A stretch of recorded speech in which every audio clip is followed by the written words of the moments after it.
आताची एक धक्कादायक घटना समोर आली आहे। सुगावमध्ये मदत कार्यास आलेल्या एसडीआरएफची बोट पलटी होऊन मोठी दुर्घटना घडली आहे। काल सुगाव बुद्रुक जवळील प्रवरा नदीपात्रात 2 तरुण पाण्यात बुडून मृत्यू पावले आहेत। त्यातील एकाचे शोधकार्य सुरू असतानाच आज सकाळी एसडीआरएफ पथकाची बोट पलटी होऊन 6 जण पाण्यात बुडाले आहेत।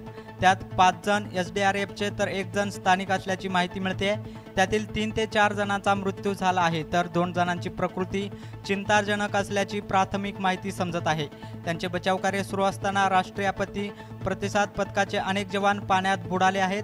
त्यातील काहींना पाण्यातून वर काढण्यात यश आले असून 4 जणांवर अकोलेतील भांडकोळी रुग्णालयात उपचार सुरू आहेत, तर काही जणांना संगमनेर येथे हलवण्यात आले आहे। हा आकडा आता वाढण्याची शक्यता आहे अशी प्राथमिक माहिती मिळते। सर्व प्रशासकीय यंत्रणा आता घटनास्थळी दाखल झाल्या आहेत। मोठे बचाव कार्य या ठिकाणी सुरू आहे। माजी महसूल मंत्री बाळासाहेब थोरात आणि अकोलेचे आमदार डॉक्टर किरण लामटे हेही आता घटनास्थळी पोहोचले आहेत।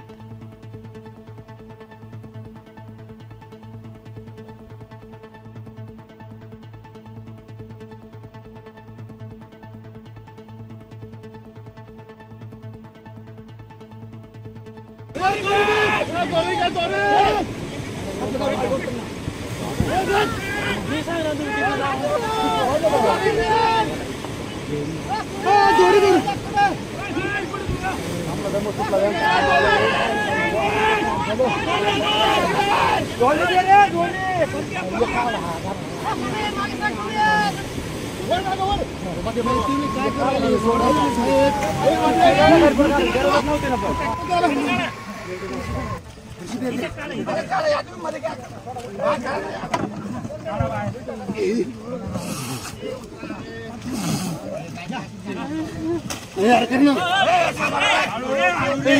पिटी करना अरे इकडे घ्या ना भाऊ इकडे घ्या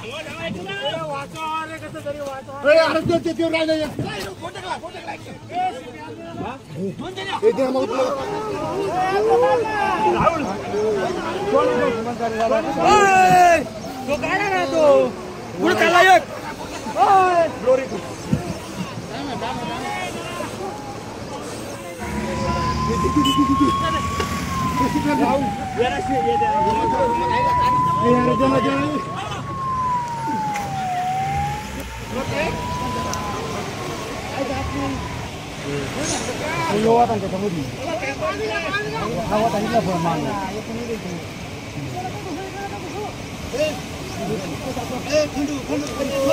याला दावा फेक ना याला दावा फेक